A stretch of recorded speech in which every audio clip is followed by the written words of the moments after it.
Alright folks, today we're going to be talking about circles on a graph. So to start out with, we're looking at just talking about what it is to be a circle. Okay, so the definition here, it says a circle is the collection of points in a plane equidistant or the same distance from a given point to center. So we start at a point and then say that all of the points on the edge that form the shape of a circle have to be the same distance away. And that's how they're formed. Okay, so usually in a picture we see one radius, but really we could draw a radius anywhere in here because that distance will always be the same throughout that picture. Okay.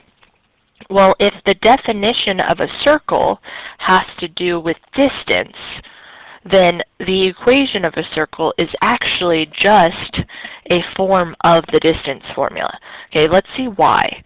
If you look on your cheat sheet, the distance formula says that we take x minus, or x2 minus x1, square it, and then y2 minus y1 and square it. Okay, well you'll notice we still have x minus something. We still have y minus something. They both get squared. What's different here is notice there's a square root involved. Well, that should make sense because when we're talking about the distance away, that's just a regular r. And if we want regular r, we have to take the square root of that. So really, this formula for a circle is something we already know. It's the distance formula itself. Okay? Now, what's specific here is we want to talk about the distance from always the center. So instead of calling this x1, x2, and then y1, y2 for your two ordered pairs, they're going to call them different things. And specifically, the center will be hk. Alright, so now that we have that idea here, we're going to write a few equations. In order to write some equations, we know that formulas, or equations in general, have to keep x and y. We just have to go find h, k, and r to be able to plug this in. So our first problem, it says the center is at 0, 0, and the radius is at 8. Okay, so I'm told the r here is 8. And then I know that the center is my h comma k. So that means h is 0, k is 0. Okay, so a lot of times they'll just write this above h comma k, just like we did with our x1, y1, x2, y2 back earlier this year. So once we have this, we can substitute in. Okay, our equation says x minus h squared plus y minus k squared equals r squared. So right below here, h was 0, so it looks like x minus 0 squared. We said k was also 0, so y minus 0 squared. And then we're going to take 8 and square it. Okay, if you want to write it down, you can. If you want to go ahead and call that 64, you can. Now what's important, one more step on this, and this is only going to happen when 0 is involved. We know that x minus 0 doesn't change anything. If you subtract 0 or add 0, it's still whatever number you started with. So let's go ahead and get rid of that extra stuff and just call this x squared. Over here, we don't need the minus 0. We'll just call it y squared. And then finally, we know 8 squared is 64. And that's it. Okay, now that we have kind of an idea of things, we won't have to show quite as much here. Again, we know our center is h comma k. It tells us the r is 5, the radius. So then we just have to substitute in here. So it says x minus h. For us, that is x minus a negative 2, so plus 2. The next one, it says y minus k, so y minus 3 squared. And then finally equals 5 squared, which is 25. Now over here we had to simplify because it said minus 0 and we could just call that x. Here there's no way to simplify. That is our equation. So the next one, the same idea. We've got h comma k. Our radius is 1/3 there. So x minus h minus 2 squared. On the other side, we'll say y minus a negative 4, so plus 4 squared. Now over here, I just want you to go ahead and write this 1/3 squared, and then we'll simplify. With a fraction, you're welcome to type this in. Make sure your grouping symbols are on there. But if it starts a fraction, I want you to write it as a fraction in the end. And how you square a fraction is just like with square roots, we can separate them. You'll square the top thing and square the bottom thing. Okay, so drag down this left-hand side. We're not changing it.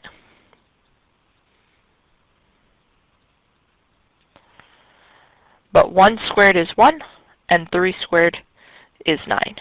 And then we're good to go. Couple more here. Center at -1, -4, h comma k.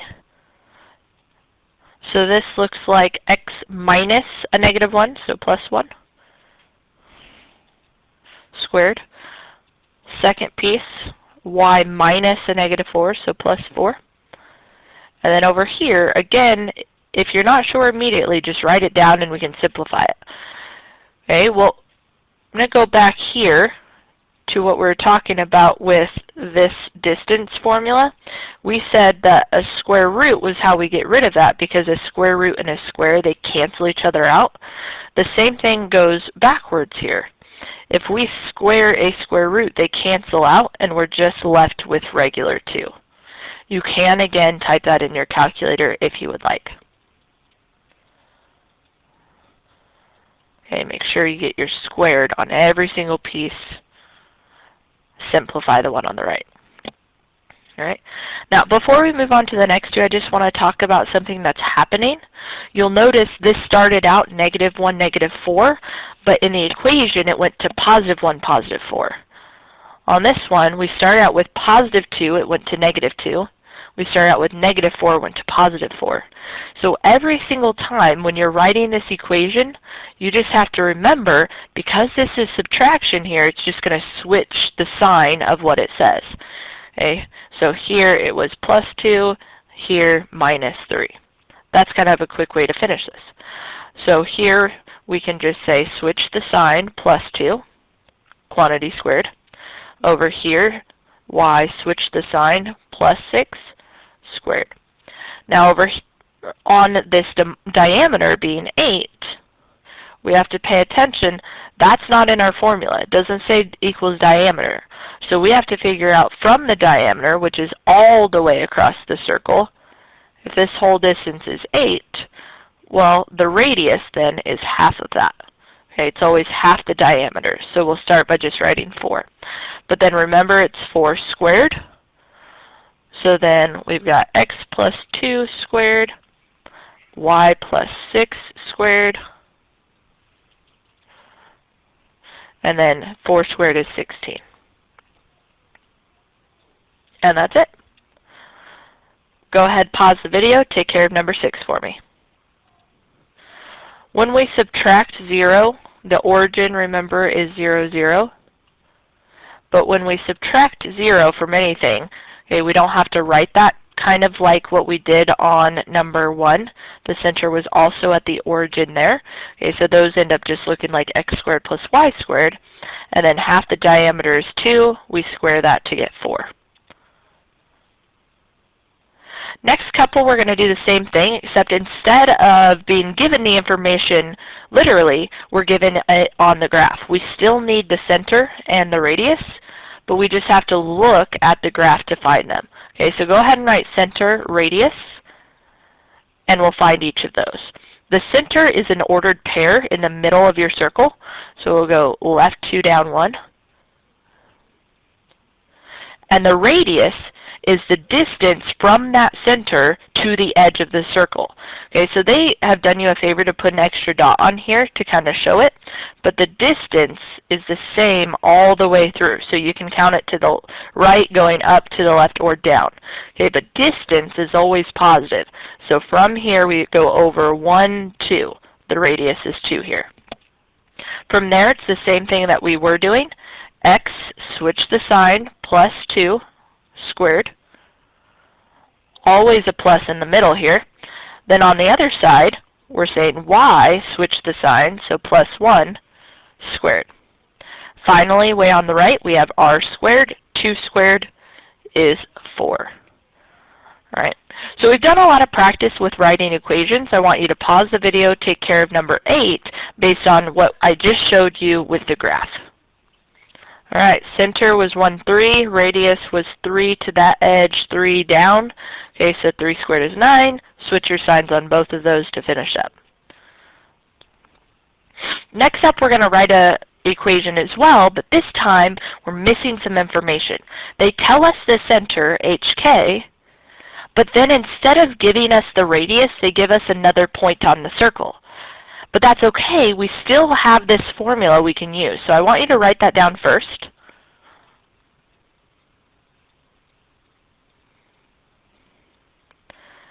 And this time, our final equation is still going to keep x and y, but in order to solve for r, we have to know everything else.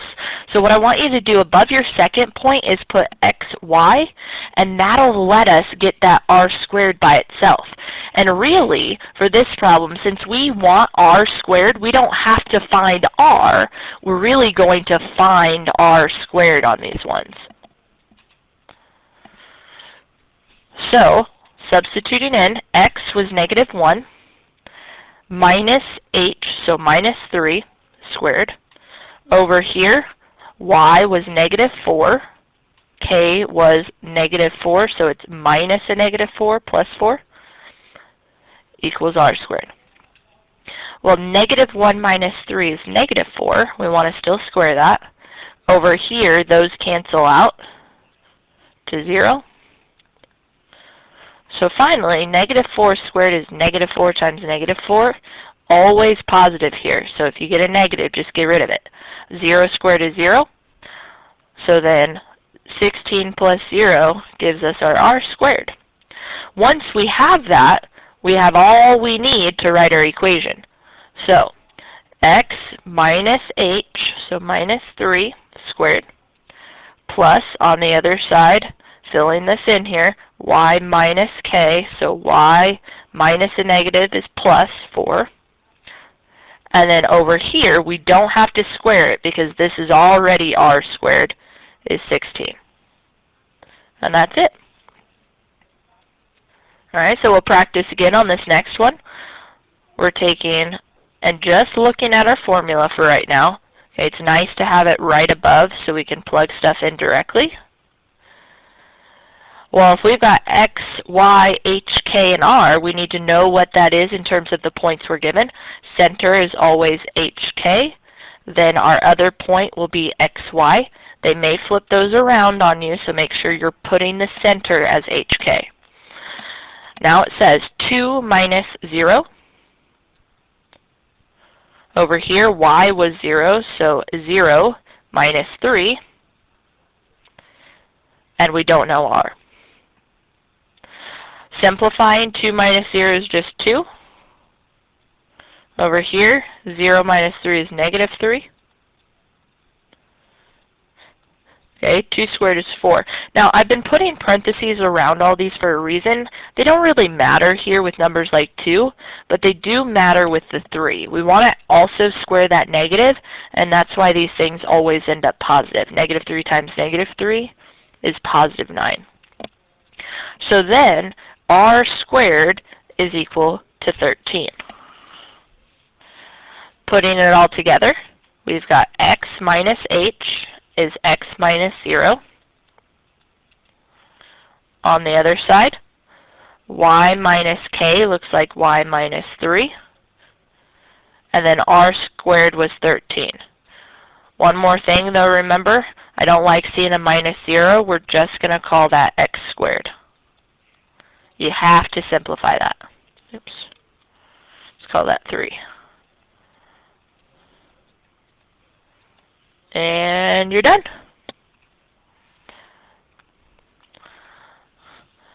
Next one, same concept. We'll do one more together here. So hk, xy, filling in our formula.